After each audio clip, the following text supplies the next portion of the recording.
Hello students, today I present the sixth chapter of The Making of a Scientist. The book is here, Footprints Without Feet. Richard E. Bright has received Shirley Award and Shearing-Plough Award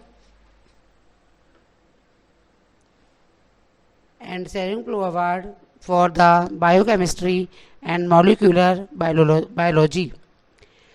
Richard E Bright ने 2 award प्राप्त किए हैं. पहला है शर्ले award और दूसरा है शेरिंग-प्लोugh award biochemistry पर और मॉलिक्यूलर बायोलॉजी पर.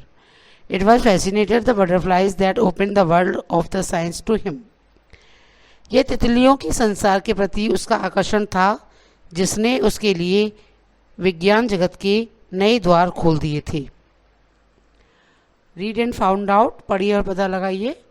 First point is that how did a book become a turning point in Richard E brides life.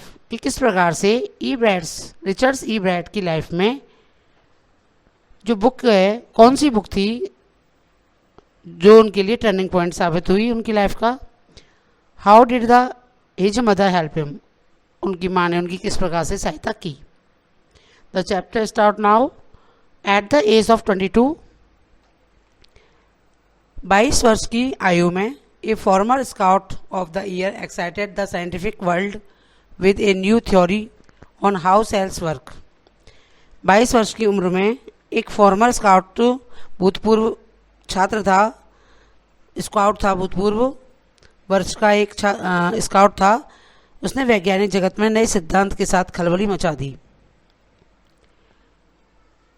Richard E Bright and his college roommate explain the theory in an article in proceeding of the national academy of science.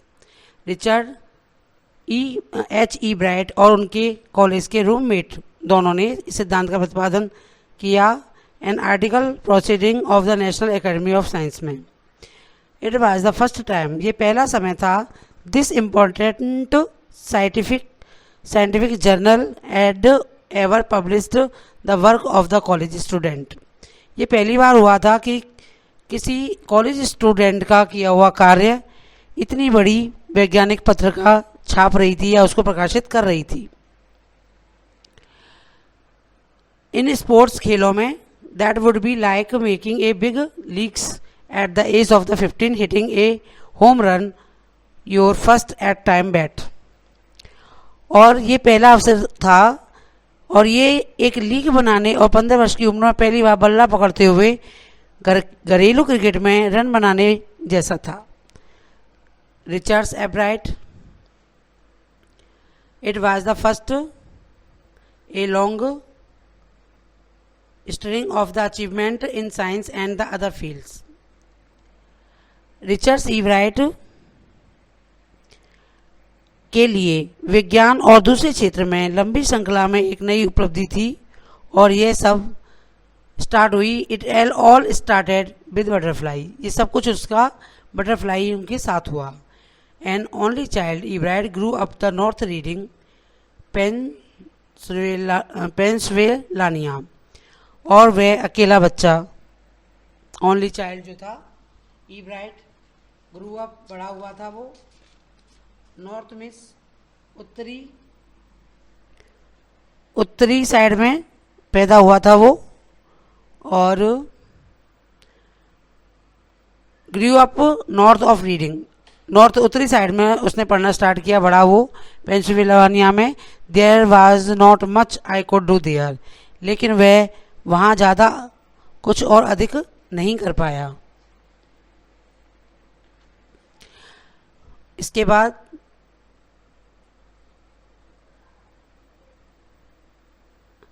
There was not much I could do there. लेकिन वो ज़्यादा वहाँ पर कुछ नहीं कर पाया. ही said, उसने कहा, I certainly could not play football और baseball with the team of one. मैं निश्चित रूप से किसी भी टीम के साथ ना तो बेसबॉल खेल सकता हूँ और ना फुटबॉल खेल सकता हूँ. But there was one thing, लेकिन यहाँ पर मेरे लिए एक चीज़ है, I could do collect things, लेकिन मैं चीज़ों को इकट्ठा कर सकता हूँ. सो ही डिड, ऐसा ही उसने किया. And did he ever, beginning kindergarten, और ये उसने स्टार्ट कर दिया अपने किंडरगार्टन वाली क्लास से ही उसने ऐसा स्टार्ट कर दिया था.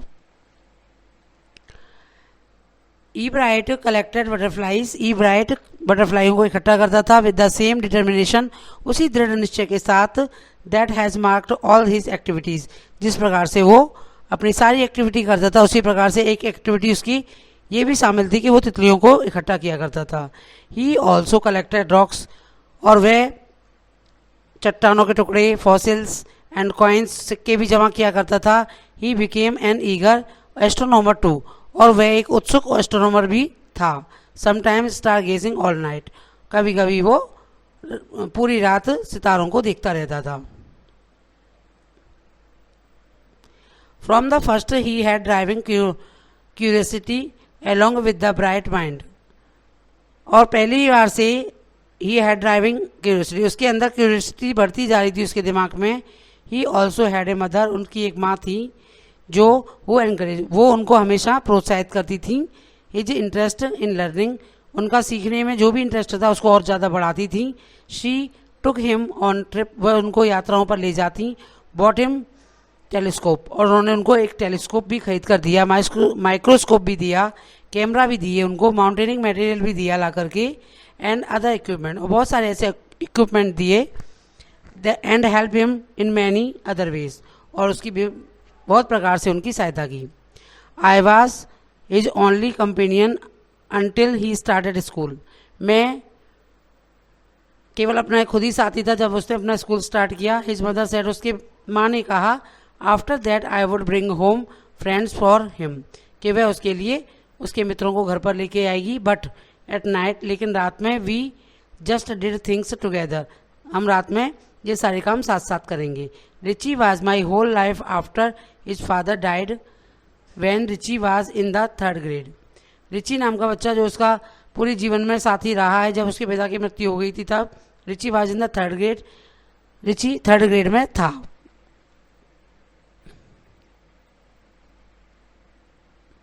She and her son spent almost every evening at the dining room table. वह और उसका बेटा पूरी शाम डाइनिंग रूम टेबल पर बिता दिया करते थे. If he did not have thing to do, अगर वो ऐसा ना करते, I found work for him, तो मेरे पास उनके लिए कुछ काम था. Not physical वर्क नहीं, बट लर्निंग थिंग्स, केवल चीज़ों को सीखना. हिज मदर सेड, तो उनकी माँ कहती थी, ही लाइक्ड इट, वह उसे पसंद करता है. ही वांटेड टू लर्न, और वो उसे सीखता भी है. एंड लर्न ही डिड, और सीखकर उस कार्य को करता भी है. He earn top grade in school, वह हमेशा स्कूल में टॉप पर रहा. On everything he was just like every other kids, और वह प्रत्येक कार्य को दूसरे बच्चों की तरह भी करता था, उसकी माँ ने ऐसा बताया. But by the time he was in the 2nd grade, जैसे ही वह 2nd ग्रेड में आया, he Bright had collected all 25 spices of butterfly, तो उसने 25 यानी कि 25 प्रकार की बटरफ्लाई प्रजातियों की बटरफ्लाइयों को इकट्ठा कर लिया था. Found around the home town, जो उसने वहाँ अपने होम टाउन में घूमते हुए देखी थी. ये दे रखी हैं उसमें, उनके विंग कैसे थे, वुडन स्टाइल्स कैसे थे, फोर्डेड कैसे थे, जो डिफरेंट थी वो सारी चीज़ों का वर्णन इसमें किया गया है. That probably would have been the end of my butterfly collecting, लगा था कि शायद उसका बटरफ्लाई इकट्ठा करने का कार्य यहीं समाप्त हो जाएगा. ही सेड, उसने कहा.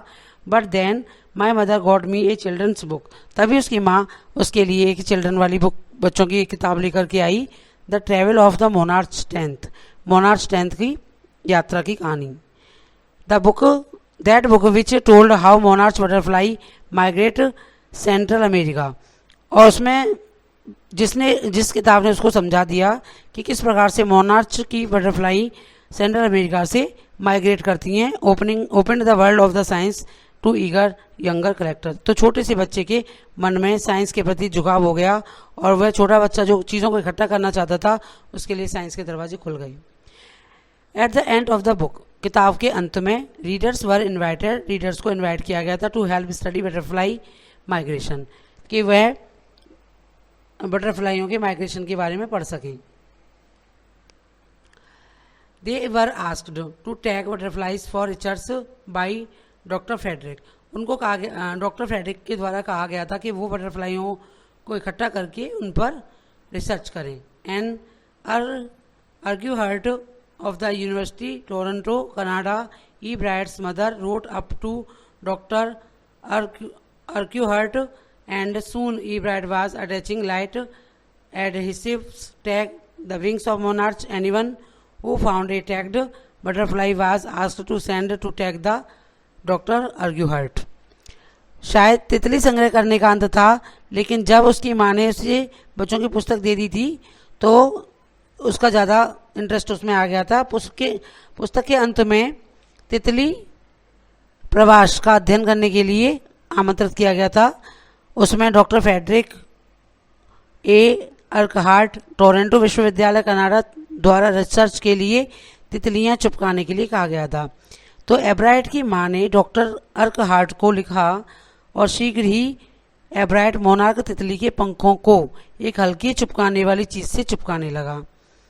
जिस किसी को भी टैग लगी हुई तितली मिलती थी उसे कहा जाता था कि वह डॉक्टर अर्कहार्ट के पास भेज दे।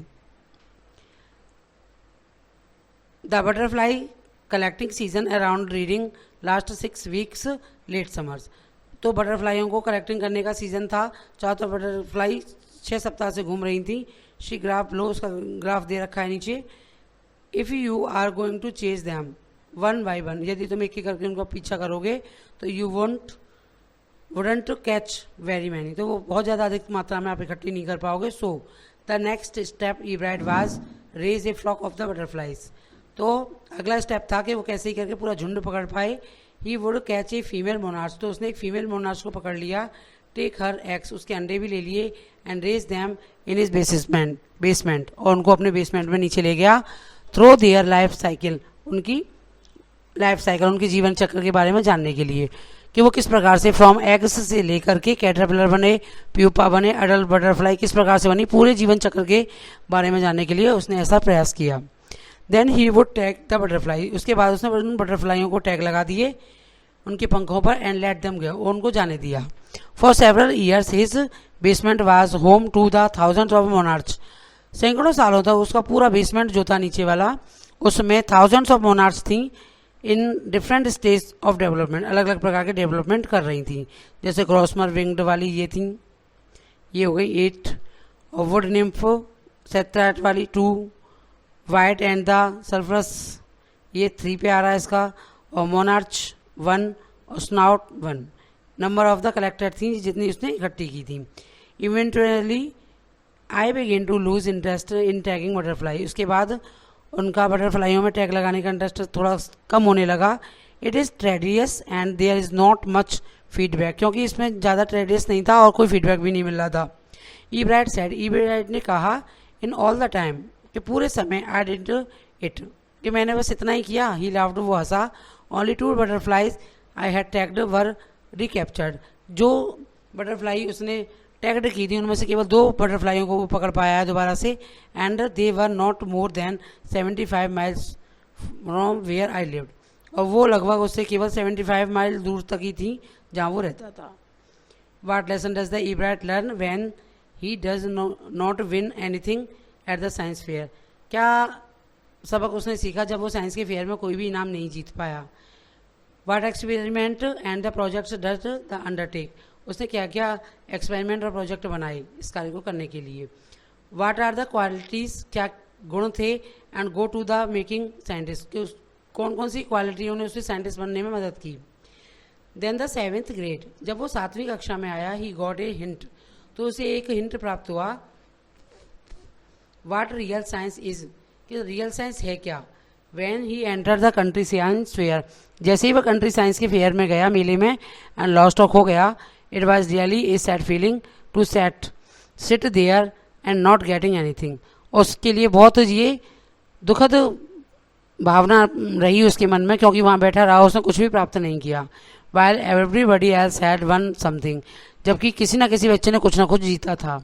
ई ब्राइट सेड, ई ब्राइट ने कहा, his entry was slideless frog tissues which he showed under a microscope, तो उसकी जब एंट्री हुई तो उन्होंने दिखाया कि मेरे पास एक फ्रॉक टिश्यू की स्लाइड है जिसको वो माइक्रोस्कोप के द्वारा दिखाएगा।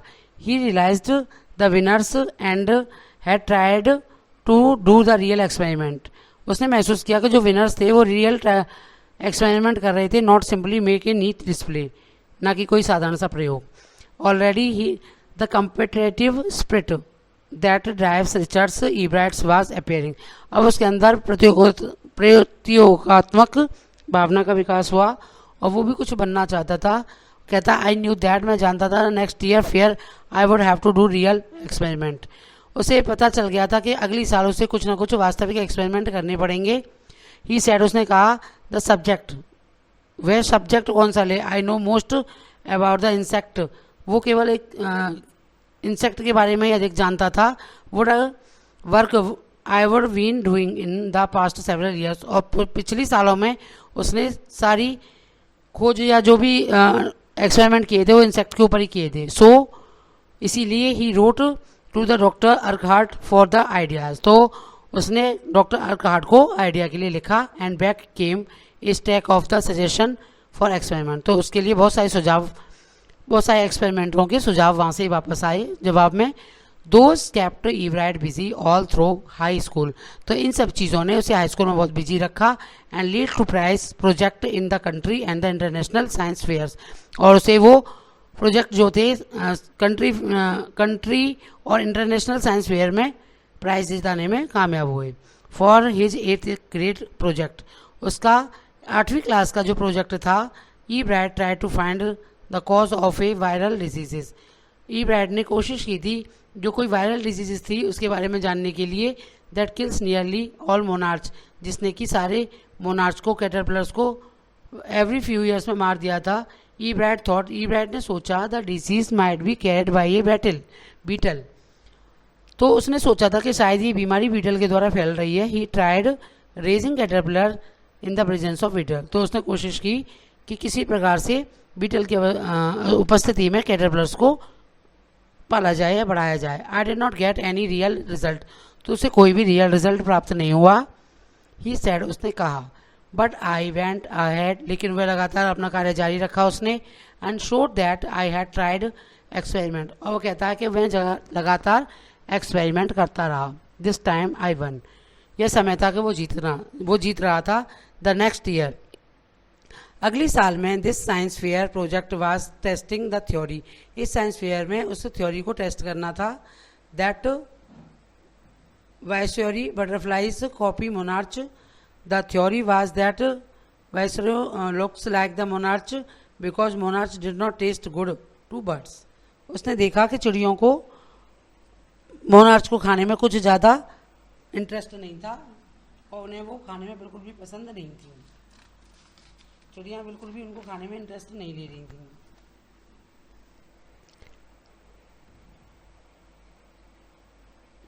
पक्षियों के वो कम भोजन बन पाएंगी, ऐसा उसने सोचा। E Bright project was to see whether in fact birds would eat monarchs, तो ई ब्राइट का प्रोजेक्ट यह देखना था कि क्या वास्तव में पक्षी मोनार्क को खाते हैं या नहीं। तो ही फाउंड दैट, उसने पाया कि a starling would not eat ordinary bird food, कि वह जितनी भी उसने पाया कि मैना एक साधारण पक्षी के भोजन के रूप में नहीं खाती है, वह जितनी भी मोनार्क मिलेंगी उन्हें खा जाएगी।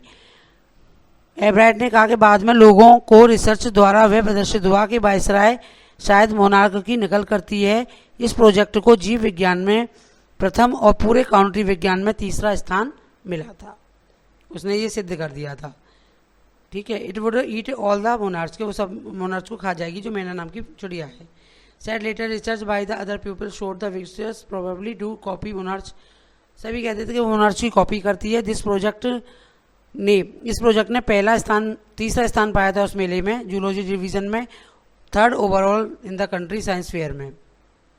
इन द सेकेंड ईयर, दूसरी साल में, इन द हाई स्कूल की में, Richard Ebert began the research that lead his discovery an unknown insect home hormone. और सेकेंड ईयर में, हाई स्कूल के दूसरे साल में, रिचर्ड ईबर्ट ने रिसर्च शुरू की। उसे अज्ञात कीट हार्मोन की खोज की और ले गई अप्रत्यक्ष रूप से उसे एक कोशिका के जीवन के सिद्धांत की तरफ भी उसको ले गई। वो वह प्रश्न जिसका उत्तर देने की कोशिश उसने की थी साधारण थी, एक मोनार्क प्यूपा 22 छोटे सुनहरे धब्बों में उसका क्या उद्देश्य है, किस प्रकार से वो सुनहरे हो जाते हैं, इसके बारे में उसने खोज करने की कोशिश की। किस प्रकार से उस पर स्पॉट बने हुए हैं, प्रोड्यूसिंग ए हार्मोन नेसेसरी, कौन से हार्मोन से वो उस पर लगते हैं spot. This project won Ebright first place in the country. Everyone assumed the spot, हर कोई उन स्पॉट को देखकर आनंदित था। जस्ट द ऑर्नामेंटल, जिस प्रकार से गहनों की तरह व्यक्ति उत्साहित हो जाता है। इब्राइट सेड, इब्राइट ने कहा, but doctor Urquhart did not believe it, लेकिन अर्कहर्ट को इस बात पर विश्वास नहीं हुआ। टू फाइंड द आंसर, को प्राप्त करने के लिए Ebright and another excellent science student first had to build a device. उसके बाद उन्होंने एक ऐसा डिवाइस बनाया, अर्कहर्ट इब्राइट ने और उनके एक स्टूडेंट ने, साइंस के स्टूडेंट ने, दैट शोड दैट, जो दिखाता था कि the spot were producing A hormone, कि ये जो स्पॉट उस पर गोल्डन वाले पड़ रहे हैं वो हार्मोन के कारण पड़ रहे हैं। Necessary for the butterflies full development, वो हार्मोन बटरफ्लाइयों के फुल डेवलपमेंट के लिए बहुत ज़्यादा आवश्यक है। This project won Ebright first place in the country fair, ये वाले प्रोजेक्ट ने कंट्री फेयर में इब्राइट को पहला स्थान दिलवा दिया। And the entry into the international science and the engineering fair, और साथ ही उसको इंटरनेशनल साइंस फेयर में और इंजीनियरिंग फेयर में जाने की एंट्री भी मिल गई। There he won third place for zoology, जहाँ पर उसे जूलॉजी के लिए तीसरा स्थान प्राप्त किया उसने। He also got a chance to work during the summer at the entomology laboratory, और साथ ही साथ उसे अवसर मिला कि वो गर्मियों में लेबोरेटरी में जाकर के कार्य करे। Of the Walter Reed army institute of research की लेबोरेटरी में उसे इसको काम करने का मौका मिला। As the high school junior Richard Ebright continued his advance experiment, high school junior में जाकर के रिचर्ड इब्राइट ने अपने सारी एक्सपेरिमेंट, जो एडवांस एक्सपेरिमेंट थे, वो सभी जारी रखे ऑन द मोनार्च और प्यूपा के ऊपर। दैट ईयर, उस साल, his project won first place, उसके उस प्रोजेक्ट ने पहला स्थान प्राप्त कर लिया at the international science fair में। And give him another chance, और उसको एक दूसरा चांस दे दिया to work in the army laboratory during the summer, कि वो आर्मी लेबोरेटरी में जाकर के गर्मियों के मौसम में अपना कार्य कर सके। इन हिज सीनियर ईयर, अगली साल में, he went up step further, उसने एक कदम आगे बढ़ाया। He grew cells from a monarch wing, तो उसने मोनार्च विंग से कुछ सेल्स का उत्पादन किया in a culture and show that the cells would divide, और उसने ये दिखा दिया कि एक कोशिका को डिवाइड भी किया जा सकता है। And developed into the normal butterfly wings scale, और साथ ही साथ एक नॉर्मल बटरफ्लाई का कि विंग से दूसरा भी डेवलप किया जा सकता है। देवर फेड एट द हार्मोन, उनमें हार्मोन उनको फेड किए जाने हैं फ्रॉम द गोल्ड स्पॉट के द्वारा। That project one the first place of the zoology international fair, और अंतर्राष्ट्रीय मेले में, जूलॉजी के अंतर्राष्ट्रीय मेले में उसे प्रथम स्थान उसने प्राप्त करवा दिया। उसे एक्सपेरिमेंट के द्वारा उसे प्रथम स्थान प्राप्त हुआ। He spend the summer after the graduation, उसने गर्मियों के मौसम में ग्रेजुएशन के बाद फर्दर वर्क आगे स्टार्ट किया आर्मी की लेबोरेटरी में। And laboratory of the US department agriculture की, यूएस डिपार्टमेंट में भी उसे मौका मिला कार्य करने का। द फॉलोइंग समर, अगली गर्मियों में, आफ्टर हिज फ्रेशमैन ईयर, आगे वाली साल में, एट हार्वर्ड यूनिवर्सिटी में उसे मौका मिला। Ebright went back to the laboratory, Ebright laboratory में वापस गए। Of the department of agriculture की लेबोरेटरी में वो वापस अपने प्रयोग करने लगे। And did more work on the hormone, और उन्होंने अधिक से अधिक कार्य हार्मोन के ऊपर किया। फ्रॉम द गोल्ड स्पॉट, जो कि गोल्ड स्पॉट में से जो हार्मोन था उसके ऊपर उन्होंने कार्य किया। Using the laboratory sophisticated instrument, और उन्होंने लेबोरेटरी के बहुत सारे इंस्ट्रूमेंटों का उनमें प्रयोग किया। He was able to identify the hormones chemical structure, और वे योग्य हो गए कि उन्होंने पहचान लिया उस हार्मोन्स को, केमिकल को, के स्ट्रक्चर को, कि उसमें क्या क्या चीज़ें स्ट्रक्चर में है।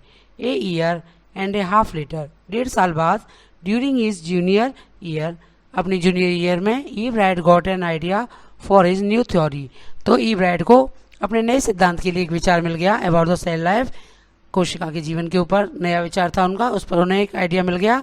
It came while he was looking at X ray, ये जब आया उनके दिमाग में जब वो एक एक्सरे को देख रही थी, एक्सरे के फोटो को of the chemical structure of A hormone, तो उसमें केमिकल स्ट्रक्चर लगा हुआ था हार्मोन का और उसके एक्सरे को वो देख रही थी। When he saw those photos, जब उन्होंने उन फोटो को देखा, ई ब्राइट डिड नॉट शाउट, तो ई ब्राइट चिल्लाई नहीं, यूरेका और even I have got it, eureka और सभी सुनो मैंने प्राप्त कर लिया, बट ही बिलीव्ड दैट, लेकिन उन्हें विश्वास था along with his finding about insect hormones, कि जो कुछ भी उन्होंने प्राप्त किया इंसेक्ट हार्मोन के बारे में, the photos gave him the answer of one of the biological puzzle, कि वह फोटो उस बायोलॉजिकल पजल का जवाब देने में समर्थ हैं। How the cell can read the blueprint of its DNA, कि किस प्रकार से एक कोशिका के ब्लूप्रिंट को और डीएनए को रीड किया जा सकता है। DNA is the substance, DNA क्या होता है, एक ऐसा पदार्थ है इन द न्यूक्लियस में जो सेल के अंदर होता है, दैट कंट्रोल द हेरिडिटी, जो कि हेरिडिटी को कंट्रोल करता है। इट डिटरमिन्स और निश्चय करता है the form of the function of the cell, की सेल के क्या कार्य हैं, क्या फंक्शन है उसके। 10 इस प्रकार से DNA is the blueprint of for life, DNA जीवन का ब्लूप्रिंट है। E Bright and his college roommate, E Bright और उनके कॉलेज के रूममेट जो थे James R Wong, work all that night, पूरी रात काम करते रहे, ड्राइंग पिक्चर्स बनाते रहे, एंड कंस्ट्रक्टिंग प्लास्टिक मॉडल्स, और उन्होंने बहुत सारे प्लास्टिक मॉडल बनाए मॉलिक्यूल्स के द्वारा, टू शो, ये दिखाने के लिए कि हाउ इट कुड हैपन, कि ऐसा कैसे हो सकता है। Together they letter road the paper that explain the theory, उनके बाद उन्होंने एक पेपर पर लिखा और उस थ्योरी का प्रतिपादन किया। Surprising no one who knew him, इस बात पर किसी को सरप्राइज नहीं था क्योंकि सब जानते कि Richard E bright graduated from Harvard with the highest honours, कि ई ब्राइट ग्रेजुएटेड हो चुका है हार्वर्ड यूनिवर्सिटी से और बहुत ज़्यादा ऑनर सम्मान के साथ। हार्वर्ड यूनिवर्सिटी एक जानी मानी यूनिवर्सिटी है, बाहर सभी लोग उसमें जाके पढ़ना चाहते हैं। Second in the class of the 1510 में वो सेकेंड आए थे। Ebright went on the became a graduate student, Ebright अब एक ग्रेजुएट स्टूडेंट बन चुके थे, researcher at the Harvard medical school, Harvard medical school के एक रिसर्चर बन चुके थे। देयर वहाँ पर ही बिगेन टू डूइंग एक्सपेरिमेंट, उन्होंने एक्सपेरिमेंट करने शुरू किए, टू टेस्ट हिज थ्योरी, अपने सिद्धांत का प्रतिपादन करने के लिए। If the theory proved correct, यदि यह थ्योरी यह सिद्धांत करेक्ट या ठीक हो जाता है, ठीक सिद्ध हो जाता है, तो it will be a big step towards the understanding the process of life, तो ये जीवन की प्रोसेस के लिए कि किस प्रकार से जीवन व्यक्ति का बढ़ता है उसके लिए उसके प्रति एक नया कदम होगा। It might also lead a new idea, तो इस बात ने उन्हें एक नया विचार प्रदान करा दिया। Preventing some types of cancer and other diseases, कि किस प्रकार से वो कुछ कैंसर और अन्य बीमारियों को भी रोक सकते हैं। All of this is possible because of the E bright scientific curiosity, ये सब संभव हो पाया ई ब्राइट की साइंटिफिक क्यूरियोसिटी के कारण। हिज हाई स्कूल रिसर्च, उसके हाई स्कूल की research into the purpose of the spot on a monarch pupa eventually lead him to his theory about the cell life. High school की research ने और जो उसका उद्देश्य था कि वो मोनार्च में प्यूपा में जाकर के उन स्पॉटों पर पता लगाए, और ये सारी घटनाएं उनको ले गई कि वो उन्होंने सेल के ऊपर जो सिद्धांत था वो प्रतिपादन कर दिया और सिद्ध कर दिया। Richard E bright has been interested in science, Richard E bright का साइंस में बहुत ज़्यादा इंटरेस्ट था। Since he first began collecting butterfly, तभी से इंटरेस्ट था जब से उसने पहली बार तितलियों को इकट्ठा करना शुरू किया था। But not so deeply that he has not time for other interest, लेकिन वो इतनी डीपली और इंटरेस्टों को नहीं कर पाया। फिर Ebright also became the champion debater and the public speaker and good canoeist and all around outdoor person. इसके बाद ई ब्राइट एक चैम्पियन डिबेटर बन गया, पब्लिक स्पीकर बन गया एंड गुड कैनोइस्ट बन गया, जितने भी बाहर पर्सन थे आउटडोर में, उन सबके मुकाबले में वो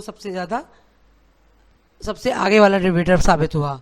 he is also an expert photographer, और वह इसके साथ ही साथ एक एक्सपर्ट फोटोग्राफर भी था, पर्टिकुलरली माने विशेष रूप से of nature and the scientific exhibits, और वह हमेशा प्रकृति की और साइंटिफिक चीज़ों की ही फोटोग्राफी किया करता था। In his high school research Ebright, अपने हाई स्कूल में Richard Ebright was a straight, एक सीधा स्टूडेंट था, बिकॉज क्योंकि लर्निंग वाज ईजी, उसके लिए सीखना बहुत सरल था। ही turn a lot of energy towards the debating and the model United nation clubs, और उन्होंने उस अपनी सारी एनर्जी को डिबेटिंग में मॉडल यूनाइटेड नेशन के क्लबों में प्रोत्साहित होकर स्पेंड किया। He also found someone to admire, उन्होंने हमेशा पाया कि कोई उनकी प्रशंसा कर रहा है। Richard A Ware his social studies teacher and the adviser both clubs, उसके सोशल साइंस के टीचर या क्लब का जो एडवाइज़र था वो सभी उसकी प्रशंसा करते थे। Mister Ware was perfect person for me then, वो कहते हैं कि मेरे पास मिस्टर वेयर नाम के व्यक्ति थे, वो मेरे लिए सबसे ज़्यादा परफेक्ट पर्सन थे। ही ओपनड माई माइंड, जिन्होंने कि मेरा मस्तिष्क खोल दिया, टू न्यू आइडियाज़, नए नए विचारों के लिए। ईब्राइट सेड, इस बात को ईब्राइट बताते हैं। Richard would always keep the extra efforts, Richard ने एक्स्ट्रा एफर्ट्स दिए। Mister Ware said, mister Ware ने कहा, what pleased me was there here was the person who put in the 3 or 4 hours night doing debate research beside doing all the research with the butterflies and his other interest. तो वो कहते हैं कि ये what pleased मी, कि मुझे क्या प्रसन्न करता है। हियर वाज दिस पर्सन, ये व्यक्ति यहाँ है जिसने कि 3 या 4 घंटे एट नाइट, रात में, हमेशा डूइंग डिबेट पर खर्च किए, रिसर्च पर, विसाइड, इसके अतिरिक्त उन्होंने बहुत सारी रिसर्च की बटरफ्लाइयों के साथ और बहुत सारे इंटरेस्टों के साथ उन्होंने कार्य किया है। रिचर्ड वाज कम्पिटिटिव, वो कम्पिटिटिव थे। Mister Ware continued, mister Ware लगातार बोलते हैं, but now in a bad sense, एक बुरी भावना के साथ। ही एक्सप्लेन, वो ये व्याख्या करते हैं कि Richard was not interesting in winning for the winning sake of winning to get a prize, कि रिचर्ड का कोई इंटरेस्ट ये नहीं था कि वो जीत ही हासिल करे, क्या जीतने के लिए या प्राइज प्राप्त करने के लिए वो ये सारे कार्य कर रहा था। रादर इसकी अपेक्षा ही वाज विनिंग, वह जीत रहा था, बिकॉज क्योंकि he wanted to do the best job he could, क्योंकि वह अपना सर्वोत्तम प्रयास करना चाहता था। फॉर द राइट रीज़न, किसी ठीक रीज़न के लिए, ठीक कारण के लिए। He want to be the best, वह अपना सबसे सर्वोत्तम प्रयास करना चाहता था। And that is one of the ingredients in the making the scientist, ये सारी चीज़ों ने उसको एक साइंटिस्ट बनाने में मदद की। Start with the first rate mind, पहली ही उम्र से उसके दिमाग में साइंटिफिक आइडियाज़ आने लगे थे। As the 3 qualities add curiosity and mix in the win for the right reason, curiosity उसके अंदर बहुत ज़्यादा थी, उसने अपनी क्यूरियोसिटी को उसमें शामिल किया और अपनी दृढ़ इच्छा शक्ति को भी उसमें मिक्स कर लिया। To win for the right reason, सही कार्यों के लिए उसने कार्य किया। Ebright has these qualities, Ebright के अंदर ये सभी गुण थे। फ्रॉम द टाइम, समय के साथ, the book the travels of monarch 10, वो बुक जो थी उसकी ट्रेवल्स ऑफ मोनार्च 10 की, ओपन द वर्ल्ड, संसार के सामने उन्होंने साइंस के सारे द्वार खोल दिए। Richard Ebright was never lost the scientific curiosity, Richard Ebright ने कभी भी अपनी साइंटिफिक क्यूरियोसिटी को फिर नहीं खोया, हमेशा उन्होंने प्राप्त किया जो वो प्राप्त करना चाहते थे। रॉबर्ट डब्ल्यू पीटरसन ने ये चैप्टर आपका लिखा है। Thank you so much guys, ये चैप्टर कंप्लीट आपका हो चुका है और डिस्क्रिप्शन में हमारी वेबसाइट की लिंक दे रखी है, आप वहाँ जाकर भी सर्च कर सकते हैं। कुछ ही समझ में ना आए हो तो आप कमेंट में बोल सकते हैं, आपको दोबारा से वो टॉपिक समझा दिया जाएगा। और कृपया फॉलो करें, पेज को लाइक करें, हमारी वेबसाइट को लाइक करें, जिससे आपके लिए सर्वोत्तम प्रयास किया जा सके। वर्ड टू वर्ड आपको सारी स्पेलिंगों की हिंदी या ट्रांसलेशन प्राप्त हो सके, जिससे आप सब कुछ समझ सकें। कृपया ध्यान से भी इस चीज़ को सुनेंगे तो आपको सब कुछ समझ में आ जाएगा अच्छे से। इसके लिए आपको बुक लेके भी बैठने की ज़रूरत नहीं है, क्योंकि डायरेक्ट इसके साथ ट्रांसलेशन किया जा रहा है सारी चीज़ों का। वर्ड टू वर्ड इसमें ट्रांसलेट आपको करके दिया जा रहा है, तो आपके लिए बहुत हेल्पफुल होने वाला है। तो इस पर ध्यान दीजिए और अच्छे से अपने पेपर की तैयारी कीजिए। Thank you so much for watching this video.